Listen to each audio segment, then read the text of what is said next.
All right. Hi, fourth graders. I hope you are feeling really good on comparing and contrasting. Start over. Back up. Okay.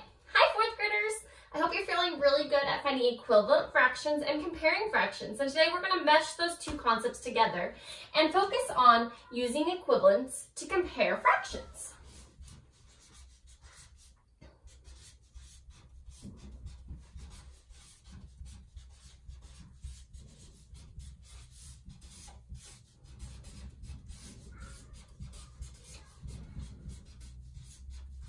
Okay, sorry, that took me a little bit longer than I hoped to write. All right, so we're going to do a couple different things about changing our fractions to equivalent fractions to help us compare. So the first way you can do something is to change a denominator. We know that if fractions have the same denominator, we can just compare the numerator. And the fraction with the larger numerator is larger. So let's say we're going to practice changing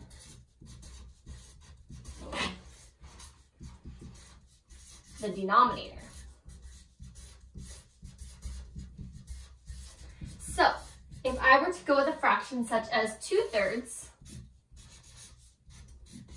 and 7/9, I can't automatically know which one's bigger without maybe drawing a number line. Even then, I'm going to tell you these two fractions are actually very similar in size, but I can use math to answer this. So what I could do is I'm going to take my 2/3 and I'm going to change the denominator to 9ths because I know that 3 is a factor of 9. I know that if I did 2/3 times 3/3, which we know 3/3 is equal to good old 1 whole, I'm going to have 6/9. So 2/3 is equal to 6/9, which means 2/3 is less than 7/9. So 7/9 is only 1/9 more than 2/3. Okay, let's try another one of the exact same model. So what if I had 3/5?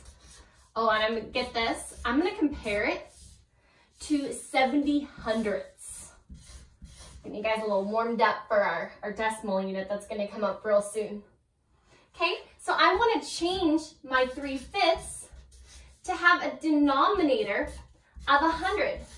So what do I multiply by 5 to get to 100? I hope you thought of the number 20 because 5 times 20 is 100. So if I did 20/20ths, I should have left myself more room. I know that that's equal to a whole. So 3 times 20 is 60. So 3/5 is equivalent to 60/100ths, which again, will be less. Have you guys noticed what I've been going back to a lot? When we're using equivalent fractions to compare, we really are thinking back to factors and multiples.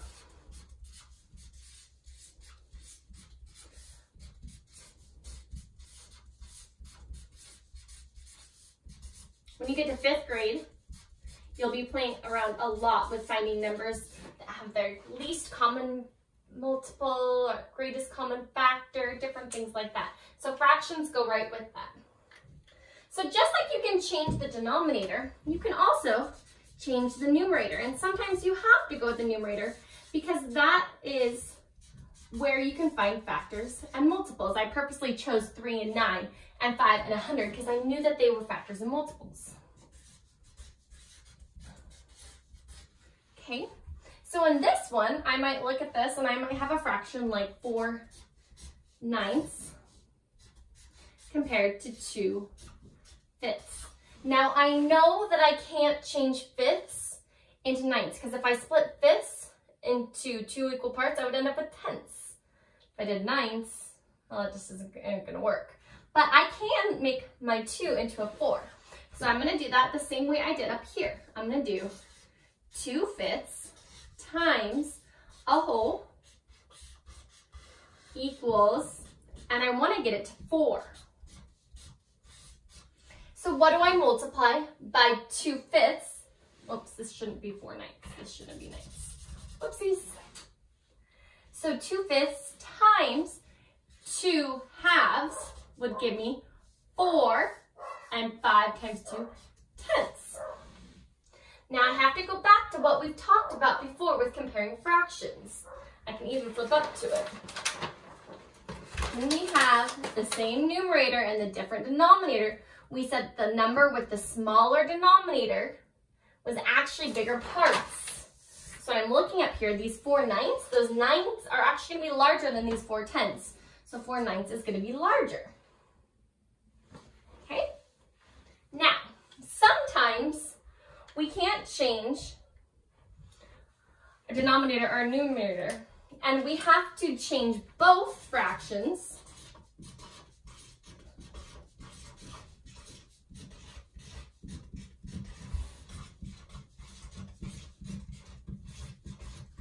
to create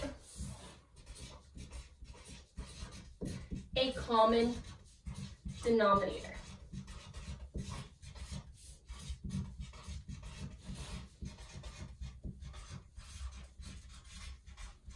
Okay, so in this case, I might have something like 3/5 compared to 2/3. Okay, this is a really tough situation because I could draw this out and maybe, hopefully, I'll get the right answer, but they're, again, very similar fractions. But can I use the thirds and make them into fifths? Not equally.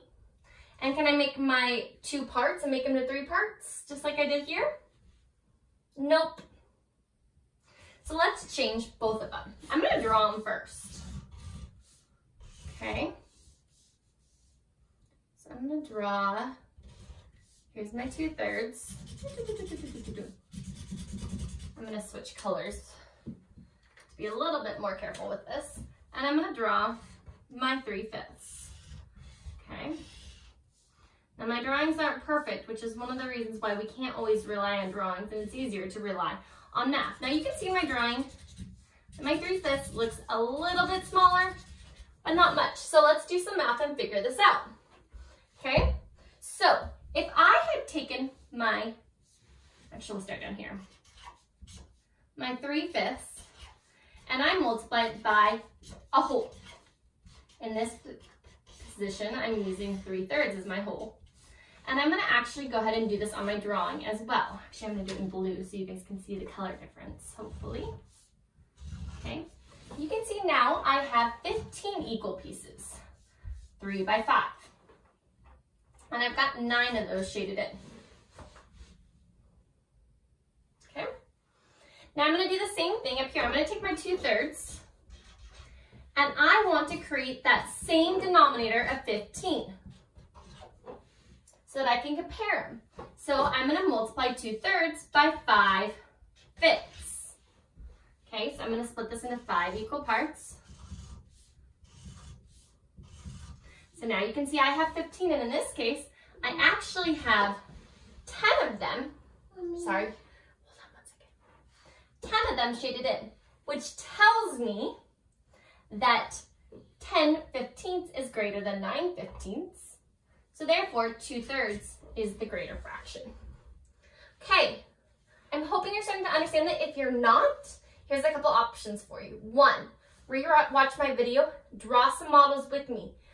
2, message me. I can send you some links, I can send you some tips to help you understand this more. Or 3, ask parent. Maybe they understand this. Maybe they don't, maybe I'm totally off. Hopefully, this can make some sense on how we can use equivalence to help us compare fractions. Have a great afternoon.